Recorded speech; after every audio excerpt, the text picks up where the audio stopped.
Orcs Must Die 3 blends tower defense with third-person shooter mechanics, offering a chaotic but enjoyable solo or online co-op experience. With 2 campaigns totaling 23 missions, the game can be completed in around 10 hours. However, unlocking all upgraded weapons, traps, and trinkets will take considerably longer. The inclusion of co-op, leaderboards, and weekly challenges adds substantially to the fun and replayability. The goal of the game is to prevent waves of orcs from entering a rift, by strategically placing barricades and traps to force enemies into specific lanes and create kill zones. While traps play a large part, they can be easily overwhelmed. Players are therefore required to constantly engage the enemies.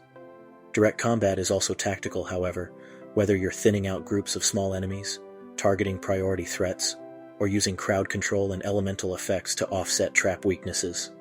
It sounds difficult to balance, but the game does do it well, even if experts at the game can cheese every level. However, there are a few issues. The majority of items are locked behind a slow upgrade path based on performance, and decisions on unlocking new items and upgrades have to be made blindly without detailed specs. Resources for placing traps are also generally limited, and as soon as a level begins, you're locked into your 10-item loadout, which really limits a fun aspect of the game. There's also no saving mid-game, with some levels taking 30 minutes or more.